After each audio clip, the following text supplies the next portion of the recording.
Big fellas. All right, so I know you guys are used to me doing fashion lifestyle videos, tips and all this other stuff, but something recently has just been on my mind, and that is none other than Avengers Endgame. A lot of us have paid close attention to this movie, and obviously I'm sitting here in sweats and a t-shirt, so I'm not going to be talking to you about fashion today, but I am going to give you my review on Avengers Endgame. So let's go.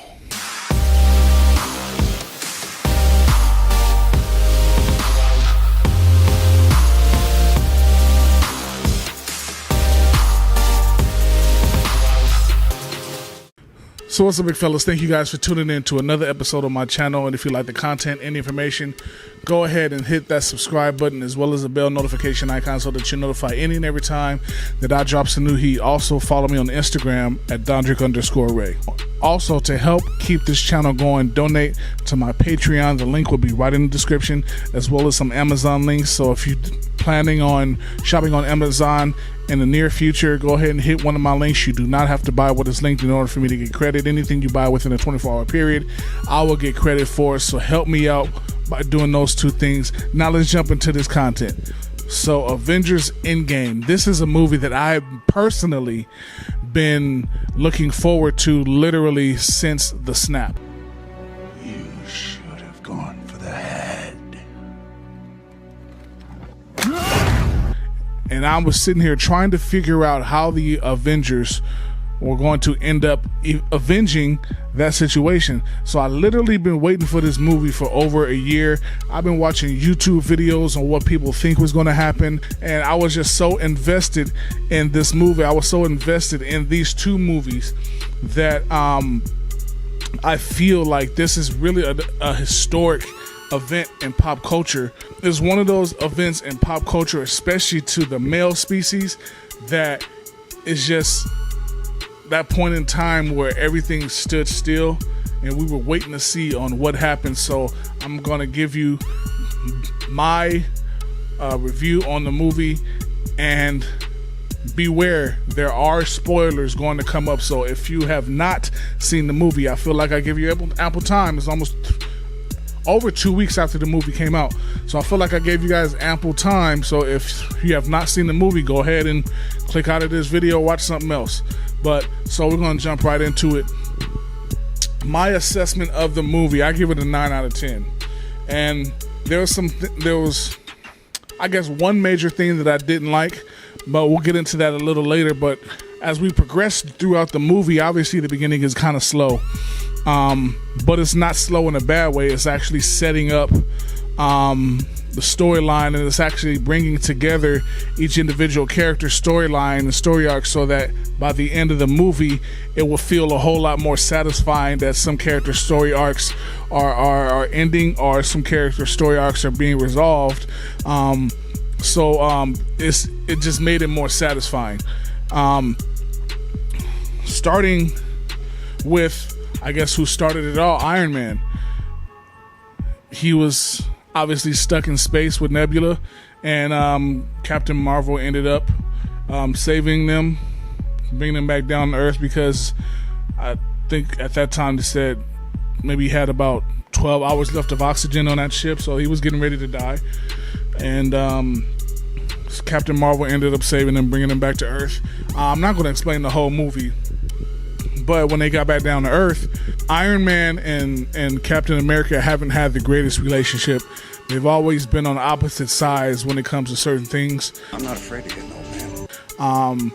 And I felt like Tony blamed Steve for a lot of the stuff that happened. He blamed him for the snap, or not necessarily the snap, but Thanos winning, because I guess Steve told Tony and everybody else that they would end up fighting whoever or wherever together. And when it happened, they said Tony told Steve that he was nowhere to be found. And so they ended up going to Thanos without Iron Man. Thor kills him, as we know, and they don't have the Infinity Stones because Thanos destroyed them. So now they're hopeless. For another 5 years, they have to live their lives being hopeless.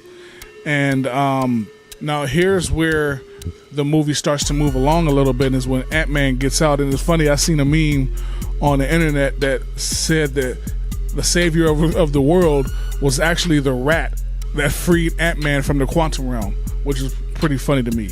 But Ant-Man came out, and you know, he did his due diligence. He went to see his daughter or whatever. Then he came to Captain America and Black Widow and told them that there may be a possibility in which they can travel through time and get the stones back and end up avenging, you know, whatever happened. And then they went to Iron Man about it, and Iron Man ended up disagreeing. But really, Iron Man had his own self-interest involved, because he didn't want to lose what he had. He finally had the family, the wife and the daughter, and that meant more to him than anything else. So he didn't want to lose anything. He didn't want to lose what he gained, even if everybody else had suffered or endured major loss. But then Tony actually found out that this time travel thing is possible, and they could do it without getting hurt. So that's when the plan moves forward. As we know, they all go to their individual places. One of the, I guess, the first biggest thing that happened in the movie is Hawkeye and Black Widow fighting over literally who would kill themselves. And as I look back through all the movies, and I see the impact that each of those characters played, I think the impact that Black Widow played in the MCU was far greater than the impact that Hawkeye played in the MCU. From what I'm hearing, if you let Scarlett Johansson tell it, women have come up to her, girls and everybody else, talking about how big that character, how big the character Black Widow was to them in their lives throughout this past 10, 11 years. And I don't think you get that from Hawkeye. You know what I'm saying? So it came as a shock to me once, when the time came, Black Widow ended up sacrificing herself, even though they fought it out. You know, they duked it out, but she ended up sacrificing herself to get that stone instead of Hawkeye sacrificing himself. Black Widow ends up beating him and literally suicide, and now she's gone. So that was the first big shocker in the movie. I talked about the character arc of Iron Man, which was starting to come together, and him realizing that his dad loved him a lot more than he thought he did. So fast forward to current times, which is 5 years after the snap, and they ended up bringing the stones together, and Thor wants to put the gauntlet on and snap his fingers because he feels like he's a god, so he can be able to withstand it. But they ended up letting the Hulk do it, and obviously I skipped over the Hulk's arc because I'm gonna get to that later. But the Hulk did it. He snapped his fingers, and obviously he was severely injured by the thing. But everybody was able to come back, right? So they had been successful in retrieving the stones and getting all the, not just the world, but the universe's population back. So now everybody's restored. You know, you think things are going to go back to normal. Then Thanos comes and he bombs the facility in which all the Avengers are at. So now they're suddenly in a war, right? Now this war was a war of epic proportions. I believe in the movie this war was probably an hour of the movie. The movie was 3 hours, right? This war probably took a third of the movie. It was an epic battle. Iron Man, Captain America, and Thor, they ended up taking on Thanos first. And look, Thanos is a flat out beast. I don't think you can name a better villain in any comic book movie ever in the history of movies. Not only did Infinity War show his depth and a lot of his power and strength, but Thanos was able to take on Iron Man, Thor, and Captain America at the same time and give them all hands. I mean, everybody got the business. But now, literally the most exciting part and the most shocking part of the movie for me is when Thor summons his axe, right? Which is Stormbreaker. He summons the axe. This fool Thanos catches the axe before Thor can get it and puts the axe in Thor's chest. And I'm sitting here looking like this dude Thanos is a beast, man. Like Thor's laying on the ground getting ground and pounded by Thanos, but all of a sudden you hear Mjolnir being summoned, but you don't see Thor put his hand out. Now this is the part that shocked the crap out of me. Mjolnir was actually summoned by Captain America, and when that happened, my wife was sitting right next to me. She can attest to this. I literally screamed in the movie theater, and I'm like, whoa!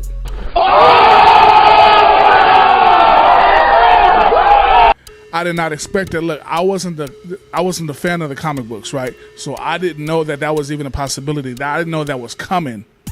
But when that happened and he started piecing up Thanos, I'm like, that was a crazy moment. Now, obviously, Thanos ends up getting the better of him. He breaks the shield, which is made out of vibranium, which is freaking crazy.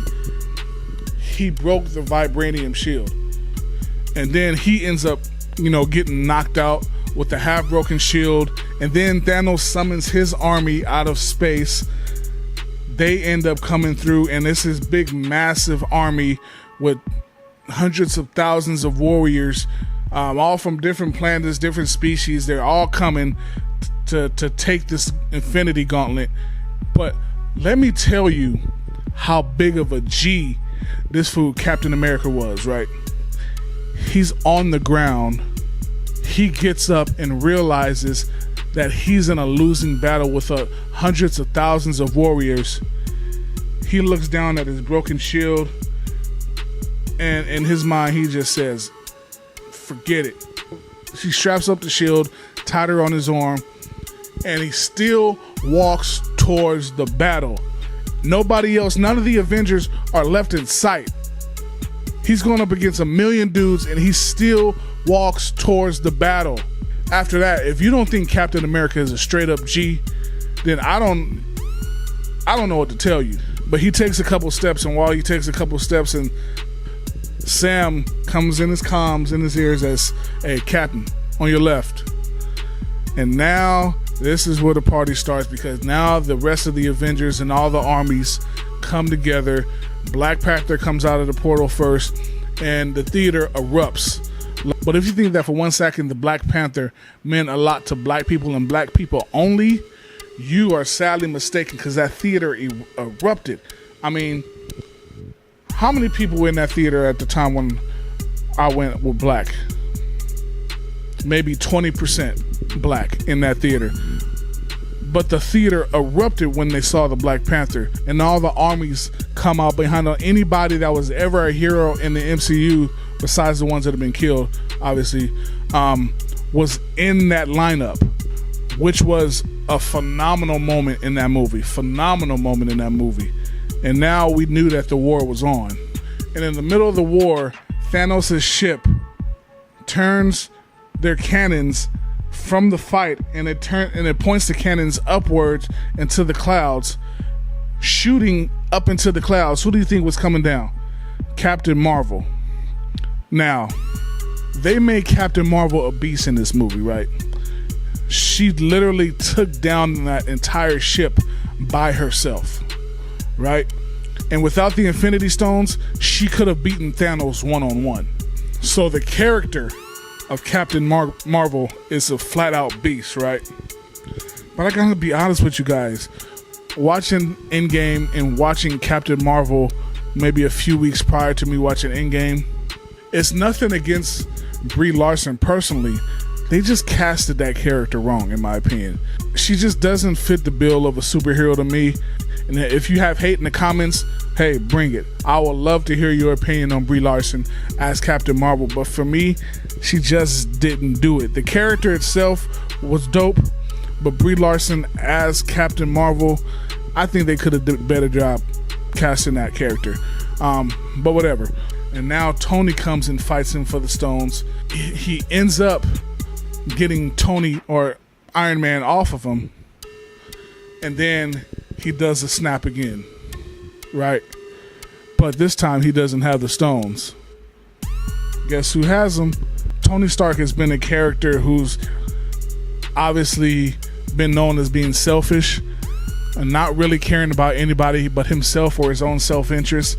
Tony Stark, knowing full well what that Infinity Gauntlet would do to him if he snapped anyway, because the future of the world was at stake.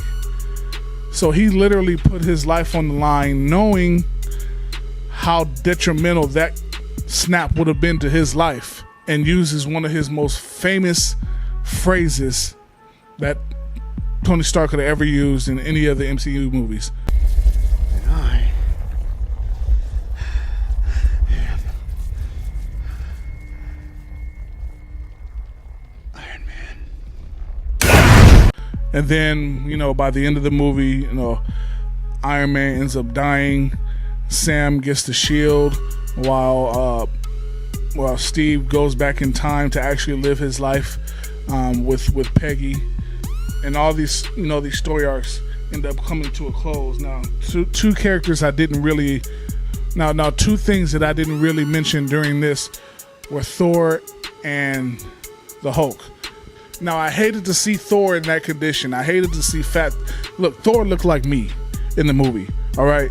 He was just drinking... Like, I don't drink, but he was just getting drunk every day, eating whatever, and he was defending his boy Korg, who was playing Fortnite against some 11-year-old. Like, everything that had happened had humanized Thor to the point to where he's just this self-loathing individual, and while he's supposed to be the king of Asgard. I hated to see Thor like that, but at the same time, me being a human, I understand how that much loss can humanize a person. And I think that they did a really good job with Thor's story arc. What I think about the Hulk is that I think they brought his arc so far, starting from Thor Ragnarok, or him and Bruce Banner were literally like warring against each other. I don't know if they were warring at that point, but they definitely didn't like each other at that point. So they created this story arc for the Hulk. Then when we get to Endgame and you look up and he's already Professor Hulk, I felt so let down by that moment because we didn't get to see what led up to him being Professor Hulk. Like, he had to explain it. And then when the crap hits the fan, for lack of a better term, Hulk is nowhere to be found. You know what I mean? Like, he's just holding up the building. Like, he's just holding up the building with his back. Like, did he ever come out to fight? You know what I mean? And the way he got the brakes beat off of him in Infinity War, you would have thought that the Russo brothers would have tried to pay that moment off by the Hulk being able to get revenge on Thanos by them squaring up again. But that never happened. The Hulk was the biggest disappointment in the movie, bar none. That was the only bad thing that I have to say that I didn't like about the movie. But what about you guys? Did you guys see the movie? What were the best and worst things about the movie or movies, if you want to do it like that, Infinity War and Endgame, and put that in the comments below. But please hit me up in the comments and let's discuss this historical event in pop culture that literally happened to all of us. Until next time, big fellas, and remember, just because we big don't mean we can't stay fly. Peace out.